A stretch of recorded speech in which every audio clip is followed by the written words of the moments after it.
Hey guys, Orbeast2468 here, giving you guys a life update as well as a new deck profile.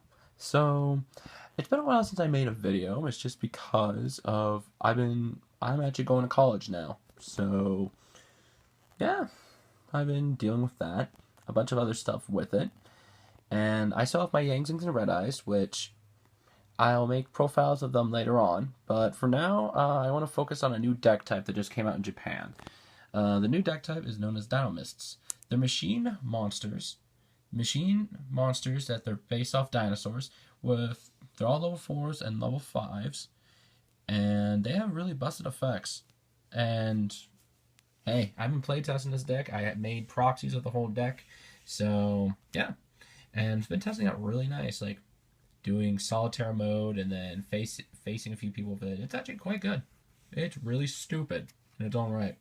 So I'm just gonna get right into it. I'm gonna explain what each one does, and also some of the concepts to each of the monsters. Like they either have 6/6 scales or 3/3 scales, and each of the scales do different things. Like 6s do something and 3s do something, which I'm gonna explain that throughout the video. So let's get started. First off, I'm starting off with the main monster, Dinomist Rex. Okay, so he is like the main boss monster. How this deck works, it works by you special summon a lot, you have a lot of protection because of pendulum effects, and you basically just want to sit on him. So he's the main kahuna of the deck, which he's the only one with really significant attack and defensive stats, as well as he's the only one with 2 effects on himself. So he is 6/6 scale, and all the 6/6 scales have the effect of if a dinomist card would be targeted by a card effect, I can negate the effect, and if I do, destroy this card. So it goes, okay, it's in the pendulum scale, and a dinomist card gets targeted by a card effect like MST for their spells and traps, which I will get later on, or monsters for, I don't know, Fire Fist Bear or Yangzing Bashia. I get to negate it and put this card on top of my deck. So the 6s have all protection. I'll get to what the 3s do later on, but his effect is that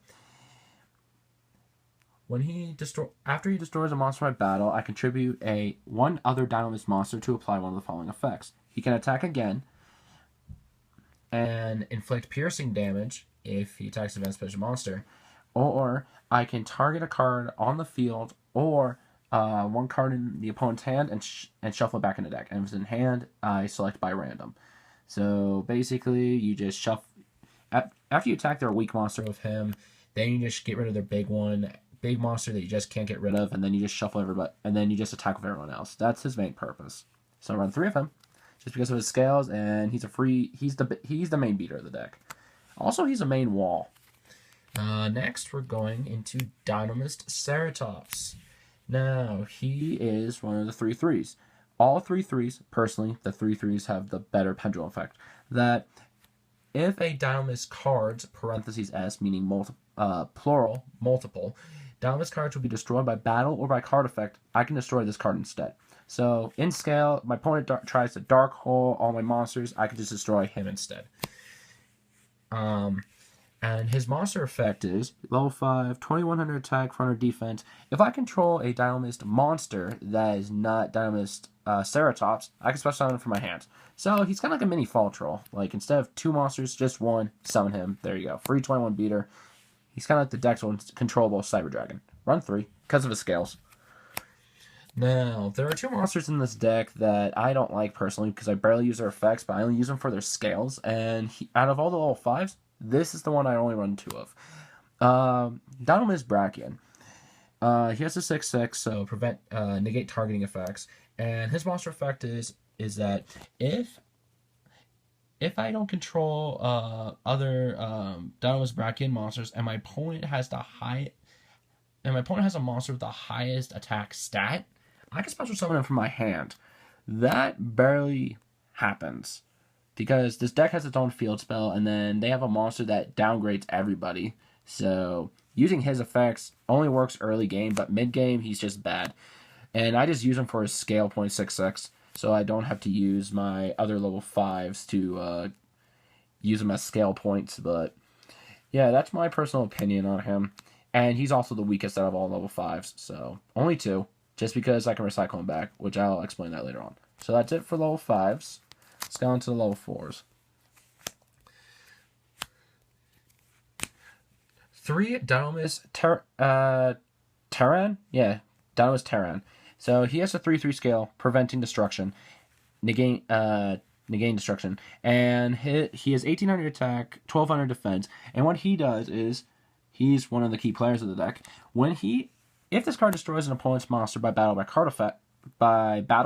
so attack, destroy, I get to add 1 dinomist card from my deck to my hand. Spell, trap, or monster as long as there's dinomist in the hand.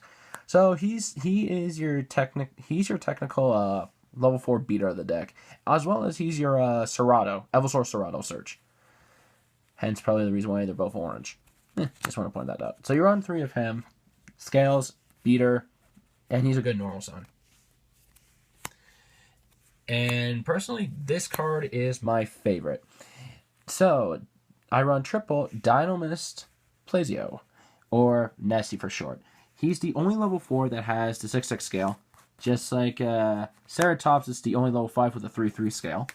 And what he does is that pendulum effect, negate targeting effect, and then his monster effect is my opponent's monsters lose 100 attack and defense for each dinomist card I control, including himself. So, and they stack. So if I have 2, they'll be losing 200 for each one. If I have 3, which that barely happens, but happened once, they lose 300 attack and defense for each one. And he's 1700 attack and 1400 defense. So, like, okay, good stats. He, no matter what, outruns anything with the same attack as he does by himself. And if I have the scales up, he can kamikaze with 2,000 or knock out anything with 1,900 or less. And you'll get your scales up really quick in this deck. So, yeah, I call him very MVP because he makes your weaker monsters outrun everybody. As well as when you get out your other Xe monsters out, it makes your weaker Xes be able to outrun everybody else if you have him on the field. Because you will have a lot of face-up Dinomist cards, which I'll get to that later. And the last level 4, I run 2 of him because he's just like Brachion, not as important, but he's a lot better than Brachion, personally, because his effect works with all the other monsters I control. So he has a 3/3 scale, so prevent destruction, and then his monster effect is, Dinomist Stegosaura. Yeah, his name is probably the really awkward one. Stegosaura, Stegosaura or something like that. And what he does is, or Stego for short, is that his monster effect is, if any other pendulum monster battles with an opponent's monster, at the end, after damage calculation, destroy both monsters. So if anybody saying that, let's say I have a Nessie on the field and I decided to attack this instead of him, he's the only one with a big butt over defense, so always keep him defense. And okay, they decide to attack him. After damage calc, his effect triggers. They both blow up. So blow him, go stop an extra deck, and destroy the opponent's monster. Great way to get rid of opponent's heavy hitter monsters for free. Well, you pay a little bit of life points because it says after damage calc, so you take the damage. And he's also in a level 4 and 3/3 scale, so I run 2 of him because of that. The scales, his effects is okay, but I prefer the others. So I run 2. That's it for the monsters. Let's get on with the spells. Okay, so this card is what makes the deck stupid. Like, it's the MVP of the deck. So this card is called Dinomist Charge. So it's a continuous spell card. Dinomist in his name, so it works with Nessie. This little fucker. Ta-da! And what he does is, when activated, I get to add 1 Dinomist monster from my deck to hand. So it's a tanky. It's legit a tanky, except no level restrictions, just any Dinomist monster I want. But that's not what makes this card good. His second effect is what makes the card good. So once per turn, any Dinomist card gets returned to the top of the extra deck. I get to add it back to my hand instead. So, what does that imply? Alright, let me give you an example. Let's say I have one of these on the field, right? And then I have my scales and I summon a monster. And I decide to attack. My opponent decides to do Mirror Force, use his effect, negate the destruction, and go top of the extra deck. Now, his last effect is an if you can. Got worded out as if you can, so cannot miss timing, goes off in its own chain. So that means at the end of everything that resolves, if this is still on the field and this got returned to the top of my extra deck, I can return this back to my hand. So that way next turn, I can just put on my scales. So I don't have to depend on using multiple cards for my scales. I could just sit on a bunch of monsters if I wanted to.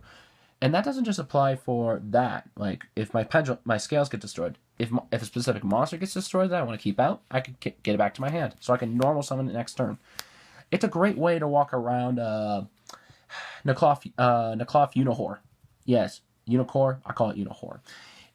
So that's what makes this card is what makes the deck stupid. So any monster gets returned to the extra deck, I get one of the targets and add it back to my hand. So get a key one out, summon. Normal summon, just outrun something, you know? Or pendulum from my hand, not considered something from my extra deck, so I can rock around Unihor. Well, that's pretty fucking good, if you ask me. So, yeah, that's what his last effect is meant to do. And I run 3 of this, because it's also searchable with Terra. So, let me put you to the side. And then I'm playing this deck like Clifford Turbo. So I run triple upstarts, triple Wavering Eyes. Now, Wavering Eyes plus this is stupid. Activate Search, I get 2 of my scales. I activate Wavering Eyes, destroy both of them. And then if there's a monster that I want to keep atop my extra deck, let's say in this situation I want to keep Nessie, I just add the scale that's 6/6. Then I just get the other one that's 3/3, add it to my hand with its effect, activate both of them. Let me get 6 out. Let me get 6 out, and then I can just Pendulum Summon. So it's no matter what, +1 for you. It's no matter what, a +1 for you. Which that's really, really, really strong in this deck. Wavering is so freaking OP. And God, I love my sexy supers. Okay, so let me put these guys back. And then I play Chicken Game. I play triple Chicken Game, because this deck still has issues. Like, I mean, you have to use the dinomist spell card. It makes this build focus on using their spell card. And they have a trap card that I'm going to show you later. And then Terra to search out everybody. I would rather have everybody in hand and then make this deck not weak against main deck mistakes and shit alls. So pay 1,000, as well as this card. This card offers protection for you, because if you have less life points, which you will, you can't take damage. And this deck requires setup, so it's a 2-for-1 deal. You draw, and it sets you up. Helps you set up. So, do that. And then, 1 of their own field spell. Now, this is the only dinomist card that doesn't have dinomist in its name, but it's meant to go with the deck. So, it's called Dynamic Power Load. What this card does is that it has 2 effects. All dinomist monsters gain 300 attack and defense. Okay, that's pretty good. So make my fucking Terra 21. Make my Ceratops a 24. Make my Tyranno a 27. Okay. And the second effect is what makes it stupid. If any of my dinomist monster battles another monster, my opponent cannot activate card effects until the end of the damage step. So that means it makes them all Armades. So attack with everyone. My opponent cannot play Mirror Force, Deep Prison, any of that while this thing's face up. I only run 1 because there's no trigger effects for this thing. Like Tribute to go do something, Tribute to destroy. So that's why I run 1. And since I run triple Chicken Game, I don't want to brick with this. So that's why I just run 1, because this card's amazing mid-game. Then the 2 Terraformings. And god damn it, I wish these things were super. I miss my supers. Oh well, try to find them. Just 2 of them. Because Chicken Game draws, and well, I could just search out more Chicken Game. 1 limited removal, because they're all machines, so it's a great way to end game. Now let's get on with the traps. This is their trap that they get. It's called Dinomist Rush. Now, Dinomist Rush, what does it do? It special summons a Dinomist monster from my deck. It's unaffected by other card effects, and at the end phase, it destroys a monster. So, key points with this card: summon him from the deck. He's immune to bottomless trap hole and whatnot, and then it makes Terra really great. I have Terra on the field. Activate this, summon this. I can outrun everybody and get a free search. And if I want to, I can make overlay. So it does more than 1. Helps thin the deck out and does that. So I run 3 of this, because it's searchable too. I run 2 lose a turn. Now, like I said, this build is similar to Clifford Turbo, so 2 lose a turn because these 2 cards worked great. I normal summon, activate, all my monsters special summon goes defense except for this because it's unaffected by lose a turn. So I can just go off of lose a turn in this. So Lock, Neclaw, Shaddolls, just shut those little fucks down, make them go defense, and then make him OP so I can, because it makes him lose 100 attack and defense for each down this card, so I can outrun him in defense mode. So 2 lose a turn, 3 is a little bricky. 1 Torrential, 1 Vanities, 1 Bottomless. And that's it for the trap lineup. So yeah, you're basically just playing at the point where you're just spamming the crap out of all of them. And then let's just get to the extra deck. So these 2 right here, since Cyber Dragon Infinity got revealed, since you saw the Novas earlier, these 2 are Cyber Dragon Infinity when we get them. Which, if nobody knows, he's rank 6. He takes 3 level 6 machines, but you can actually summon by overlaying a Cyber Dragon XE monster. And then what he does is he gains 200 attack and defense for each 200 attack and I think 200 defense too for each XE material he has on him. I know he gains attack, but I don't know about defense. And then once per turn, if my opponent has attack vision monster, I can take it and make it an XD material, and he can, what am I going to do? Then if my opponent, during the player's turn, if they activate a spell, trap, or monster effect, I can detach, negate the activation, and destroy it. And then 2 Novas, because half the deck's level 5 machines, and it takes 2 level 5 machines. Any similarities? Anybody? So 2 level 5, Cyber Nova, boom, there you go. So yeah. That's probably why they put Cyber Dragon Infinity in it, to help promote that. Duh. Alright, 173 of this splash. They're water, level 5, works great, and this card is your out to towers. That's why I run it. Outrun towers, or outrun mirror matches, basically. 1 Fortress Shark makes my opponent focus on him, and I can make my other monsters attack twice. Locosaurus, burn, no shit. Come on. What the fuck? Okay. So I run 1 Constellar Diamond, because I also run 1 Palatalis. Yes, both sexy ultimate rares, and I'm keeping them. Just because of Shaddol and Burning Abyss matchups. 1 Dweller, they're all water, so they all gain 5 attack defense. And I say no grave effects, so they make best use of Dweller. Generic Castel, 101. Heartland Dragos, since we have a continuous spell card, I could just poke directly if I wanted to. Girgan X, they're all machines. I can just search out my other machines. And then 1 Emerald, because Xe summon, Xe monsters, Xe materials go to graveyard, so Emerald. And yes, this is my sexy DT. So yeah, that's pretty much it for the deck. I'm continuing play testing it because 1, it's Dino themed, so I must build it, and 2 is that I've been running Yang Zings for a year and a half, and Red Eyes, we don't have Tracer yet, so we can't exactly play the deck yet. But until then, I'm gonna be playtesting with this and keep using Yang Zing at locals. But other than that, tell me what you guys think, and hit that like, comment, subscribe button, and thank you for watching. Ciao.